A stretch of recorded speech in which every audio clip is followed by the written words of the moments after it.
Alistair Mokoena. How are you, my good sir? I'm good. How are you, brother? I'm good, man. I'm good. So for the people that are watching, I've had discussions of trying to get this man here, and I'm glad we finally get to do it. So welcome. Thank you. And it's a pleasure having you here. And I want to talk about, one, the things that have been happening inside, what you shared, around your theme. And then secondly, I think what's going to be important is also having a touch base on where you see us moving towards as marketers moving forward. So maybe let's start from the beginning. Yeah. Let's talk about your theme inside. What did you discuss? So I've been a big fan of Nedbank IMC conference for the longest time. So I love the work that Dale and the team are doing. Yeah. And I really want to give kudos to Nedbank for supporting this thing. Yeah. You know, it's really great. It's important for marketers to have a sense of community where we get together and talk about this function of us, which is really important. So my theme in my talk to this morning was about the challenges of self-mastery. We live in a world of anxiety, right? There's so much happening, geopolitical wars, elections around the world, inequality, all these things, climate change, the power of AI and digital technology changing everything that we do. And if you look at the fact that digital technology is impacting the end user and the customer and the consumer, well, it shows you that marketing is where the most impact of AI is going to be felt. Whether it's negative or positive, that's up to your own perspective. And self-mastery is about, with any duality, choose a silver lining, you know? So I was speaking about what can marketers do to master themselves in this ever-changing world and ever-dynamic context. So what is, for me, define self-mastery? And I'll tell you why. I went on Google and I searched, prepping for this conversation we're going to have. Self-mastery. I think the first thing that popped up was self-control. And I was like, I'm sure there's more to this. Alistair can't write a whole book about self-mastery when it's just self-control. And have a whole talk inside about self-control. There's layers to this. So please unpack it for me. So how do you define the title? self-mastery? The title of my book is Servings of Self-Mastery. So bite-sized chunk, pep talks on self-mastery. Self-mastery basically is, you can take any virtue, any good virtue, and put the word self before it. Self-love is self-mastery. Self-forgiveness, self-patience, self-acknowledgement, self-awareness, self-restraint, self-control. All those things are important because there's all these factors, right, happening all around us. There's pressure from our colleagues, our external partners, the consumer. The media landscape is fragmenting by the minute. More and more millions of people are coming on the net every day, and they're becoming even more difficult and more elusive to find. We're living in a privacy conscious world where we no longer can use cookies to find people's digital footprints. True. So a lot has changed in terms of how we do our business. So a lot is expected of us as marketers to actually lift our capability set and ensure that we remain not just relevant but impactful. You know, so self-mastery just says, it doesn't matter what happens around you, you can only control yourself. You know, if you are tempted to, be selfish about, getting a lion's share of the company's resources, understand that marketing exists, in concert with other functions who are also, fighting for the same pot of money. So understanding how to position your budget request is important, but also understanding that sometimes, especially in tough times, a little can go further. So that's about self-restraint, self-control. So there's all these nuggets around how do we position ourselves in a way that we're able to serve the consumer better, we're able to serve our internal stakeholders better, we're able to focus our minds on imagination, innovation, and creativity, which can create value. Now, how do we expect marketers to remain optimistic, enthusiastic, and happy in a world of anxiety? The mental states of the world report of 2024 tells us we're living in times of anxiety. True. Yeah. And for me, so as you explained it, it's so rich, and I love that. In my first thought is it's an easy concept in theory, right? As you're telling me, I'm like, okay, I get it. But also, as much as I say it's easy in theory, it feels difficult in practice. So what are those stumbling blocks? And I'm sure you're not going to write a book or have a talk about something you haven't experienced. What are the stumbling blocks in getting to that point? So, I've been in corporate for the last 27 years, and I've spent 24 of those 27 years leading people, managing resources, driving business growth, looking after brands, looking after departments and companies. And I spent the last 4.5 years leading the Google business in Southern Africa.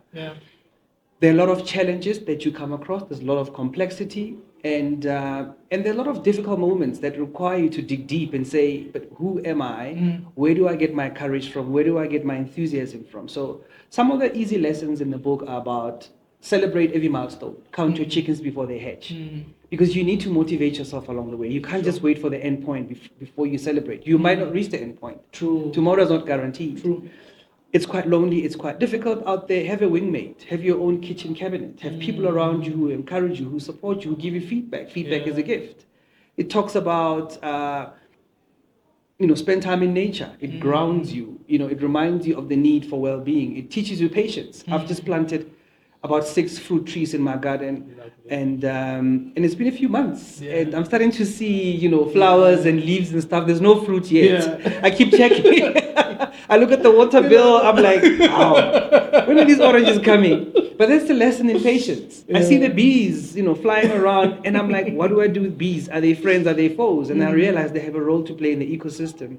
Just walking around barefoot and connecting to nature reminds us of things. But also, the fact that trees are interconnected and share root systems and share nutrients and water and communicate underground reminds us of our need to collaborate as marketers, because we don't live in an island, Sir Ernest Hemingway said, ask not for whom the bell tolls, it tolls for thee, which means I am my sister's keeper, my brother's keeper. Ubuntu teaches us that we're interconnected.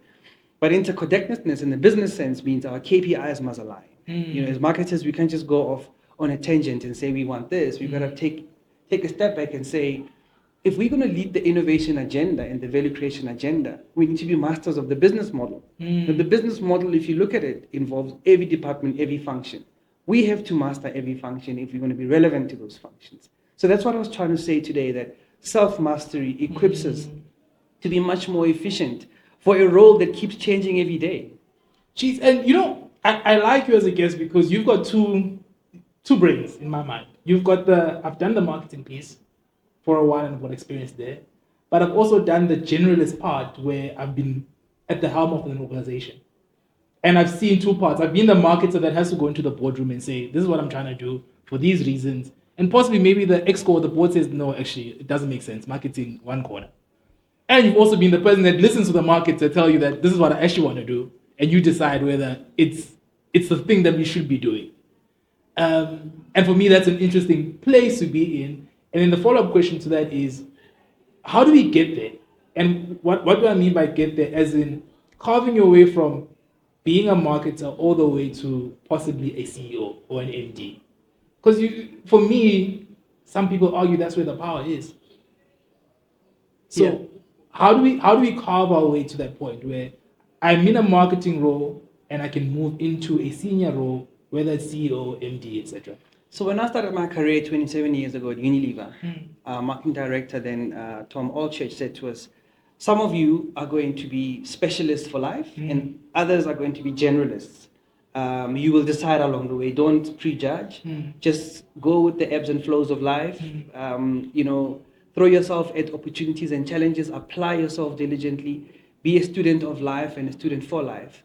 So be a sponge that absorbs and suspends judgment. That's a student of life, but also be a student for life. So keep educating, keep improving yourself, because the world around you is changing and shifting faster than you, so you might be left behind. And as a career grows and as you see what happens around you, you actually go back to your roots and your origins. I come from a family where my father was an entrepreneur and my mother was a university professor. So I grew up in a family business, but I also grew up in a space where education and teaching and generating knowledge was important to me. But I also grew up in a family business where commerce was important, sales, marketing, distribution, operations, customer experience, strategy, finance. And I think I got to a point in my life where I realized actually my thoughts and the wingspan, every bird has wingspan. And I realized that a strong river has both breadth and depth. So as good as it is to be a deep specialist, I also want to have breadth and impact. But also, Understanding your life purpose determines which course you take. So my life purpose is to make a difference in people's lives. Now, if you're going to take such an onerous task as making a difference in the world, Other people's lives, you have to equip yourself. You can't pour from an empty cup. Yeah. And then I decided I want to solve significant problems and I want to live a life of impact. And there came a time where being a marketing specialist just wasn't enough runway for me to do that, to exert that kind of impact. But also, I decided when I started my career that I would spend the first half of it in corporate and the second half as an entrepreneur and a philanthropist. So I've just completed my 27 years of corporate. Congrats. My last job was the head of Google in Southern Africa, and I've just left that role after 4.5 years to focus on being an entrepreneur. So I've semi-retired from corporate, and I'm carrying on with the things that I've been doing on top of my day job. Yeah. So the idea around transitioning from being a specialist to a generalist depends on your life purpose and the impact you want to have. The idea of transitioning from being a corporate individual to an entrepreneur has to be preceded by a conscious effort to build that entrepreneurial journey. So for the last 15 years, I've been involved in academia, I've been involved in industry bodies and boards, I've been involved in philanthropy work. So as we speak now, I've got the Alistair Mokoena Education Fund at 3 universities to help with the missing middle access tertiary education. And I write books and I publish articles and I speak. I've been doing it for the last 15 years, but now the difference is I don't have a full-time job. This is my full-time job. Oh man, that's beautiful. And congratulations. Thank you. Now, you've mentioned your purpose. What I want to know is, what's the big problem that you're solving for now? So I want to make a difference in people's lives. So I go where there's a need, right? We don't have to look further than the sustainable development goals, from zero poverty, zero hunger, zero inequality. I mean, all these things occupy my mind, right? And I'm privileged that I'm in the center and the heart of technology, and I can see the promises of digital technology to solve all these problems, right? At Google, we speak about a concept called digital sprinter framework. Digital sprinters are nations like Singapore that have relied on digital technology to leapfrog their natural progression and to lift society. So that's the stuff that I'm consumed in. I see all these problems around me all the time, and I'm constantly thinking about how to help people that are also solving it, because it's a team sport, right? So wherever I can influence, I try and position myself to be a person of influence. When people come and ask me for a conversation or mentorship discussion, I try to say more yeses than nos. Oh, yeah? Because all people want is a conversation. True. Human beings thrive on connections and community. And very importantly, it is in giving that we receive. So I get a lot from giving. No, that's beautiful. So if I am Thabani, which you are, and I say, you know what, I really want to self-master. Yeah. But if I heard you correctly, and I'm with you, is that the definition of your own purpose is critical. Yeah. Are there tools that you know of, very basic, very simple, that can be a starting point for me to do this as I sit at home? Yeah. And say, actually, I'm going to start crafting my purpose. What are the questions I need to ask myself in order for me to start carving that path to get there? So the good news is there's lots of tools on the internet. So you just do a simple Google search, and there'll be all sorts of tools. Tools like Ikigai, for example. What is the meaning of life and the purpose of working? There's all kinds of tools. But even before we get to tools, self-reflection. Just, I always say to people, we are surrounded by people who know their truth about themselves, including us, right? So listening to your thoughts as Thabani and saying, who am I? Write a letter to yourself. Who am I? Nobody knows you better than you. Yeah. No tool is going to help you resolve the questions that you need to answer to yourself. What do you love? What gives you energy? A lot of people get confused when we ask them, what are your strengths and weaknesses? Strengths are the things you love. Yeah. Strengths are the things you should spend 100% of your time, not 100%, 90% of your time on. Yeah. And development areas are the things you like, but you don't have the skills. Yeah. So you work on development areas which later become your strengths. Yeah. Weaknesses, on the other hand, are the things you hate. Okay. You have no business spending a minute on your weaknesses. Yeah. We say, stick to your knitting, outsource your weaknesses. Uh-huh. Somebody else loves your weaknesses. Yeah. Let them focus on those things. Those are their strengths. Yeah. You have to play to your strengths. No company, no team, no organization wins by getting people to focus on their strengths and weaknesses. The perfect combination is strengths and development areas. That's the winning formula. But as an individual, those answers lie within you. Who am I? What drives me? What gives me happiness and fulfillment? If money was no object, what would I spend my time doing? Yeah. And if money was an object, what would I rather do with my time and get paid for it? You know, all those things. And getting feedback is important. Asking people around you, describe me. How do I come across? Yeah. What do you think my strength is? Yeah. What value do I add to your life? You know me. You've seen my highs and lows. You know the things I hate. What irritates me? And they'll help you flesh out your list of weaknesses. And they'll help you flesh out your list of strengths. And then you can compare the list that's generated by external feedback versus your own. And then ultimately, if you're a believer like I am, pray. Yeah. Because ultimately, if you're a believer, your life purpose is God's purpose for your life. So I was going to get to that point and say, you can do all these exercises, but ultimately, the final test is, God, what do you want me to do on this earth? With the talents you've blessed me with, what do you want me to do as your humble servant? That's how you get to purpose. Okay. Now, I think you've equipped us well enough. Now, you also come from a tech world and obviously marketing world. Where do you see these two going or connecting even further as we move forward? Like, because tech is forming a huge part of our lives every day, more and more and more and more.